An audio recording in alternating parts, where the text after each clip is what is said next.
Mariana Koçekut apo një lëvizje. Imagjino çfarë do të ndodhte në rast se Spaku, me atë çfarë dim deri tani, mund të rikërkojë autorizimin. Ne duhet kemi parasysh se sa është zbarritur çështja Balluku nga kuvendi në të kaluarën. Po, ne jemi përballë një skenari krejt ngjashëm. Ajo është e pashmangshme, pra me detajet e reja që kanë dalë ndosur, që ne tashmë i kemi dhe publike dhe i kemi parë vetë, normalisht që është e pashmangshme që pritet të ketë një kërkesë dytë. Tani është thjesht çështje kohe. Nëse zoti Peleshi po e mban peng për të evituar ato njerëz që janë shesh, pasi duhet kemi parasysh që të gjitha këto detaje vetëm rrisin numrin e protestuesve dhe rrisin audiencën për të kuptuar se çfarë ndodh.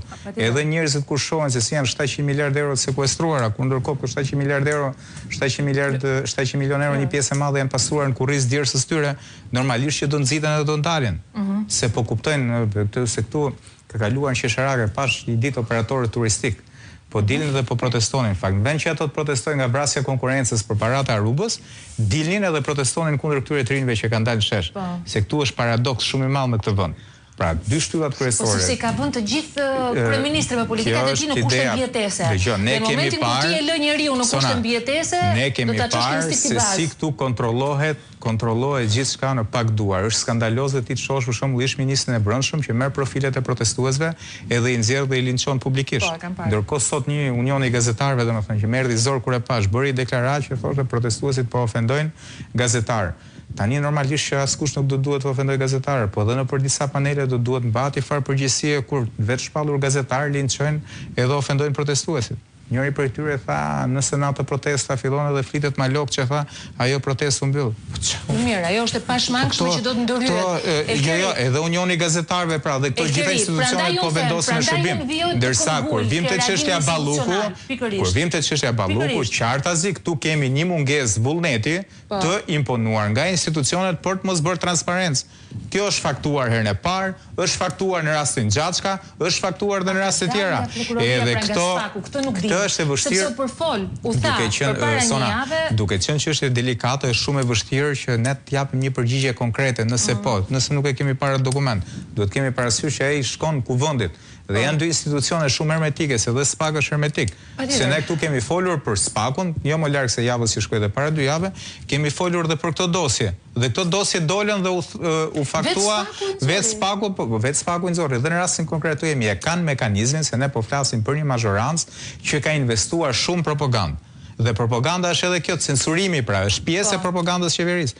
Kjo është ideja, zoti Peleshi mund ta zvarriste që është me udhime, me takime, me seminare, se ta garantoj që nëse nuk do kishte qenë kjo protestë, ne sot mund ta kishim atë dokument të bërë publik ndoshta edhe nga kuvendi i Shqipërisë. Qartë. Betemi në, shiko, do t'i kthejmë edhe një herë Ilda asaj që propozon Belind Këlliçi, që ka të bëjë pra me një seri ligjesh që do të mund të parandalonin vijimin e Shqipërisë. Është një element që ne duhet ta theksojmë se ti përmendë rastin e zotit Berisha. Ne duhet i kujtojmë qytetarëve shqiptarë që zoti Berisha qëndroi 333 ditë nën masën e arrestit të shtëpisë për një firmë. Për një vendim nga i cili përfituan, po themi, mira familje shqiptare sa i përket kompensimit dhe kthimit pronë. Ore, ne kemi trajtuar dhe më herët që firma këtij kryeministri është në leje ndërtimi për trafikantë të cilët janë shpallur në kërkim ndërkombëtar nga SPAK-u dhe nuk janë një apo dy. Firma e kryeministrit është edhe tek çështja e Berishës. Po, edhe tek çështja e Berishës për të njëjtin mekanizëm.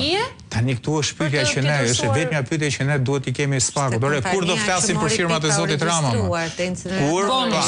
Kur do flasim për firmat e zotit Rama? Se këtu je direkt, pra, je direkt. Firma ati është ka ndihmuar një grup kriminal për pastruar para.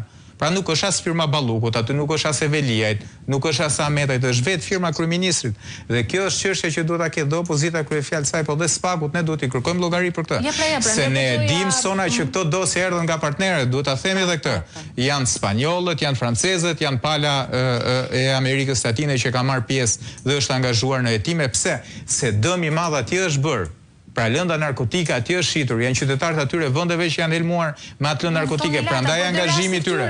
Por ne kemi një rim edhe për tek kësaj sona duke qartazi që qeveria ka operuar si grup i strukturuar kriminal për pastrimin e parave pra.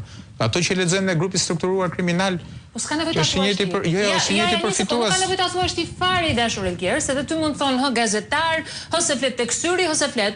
Dëgjojeni edhe një herë prokurorin e antimafjes Greteri që ka thënë më shumë se një herë përpara 2 javësh për herë të fundit për Piranjën. 4 më ndihmoni edhe një herë?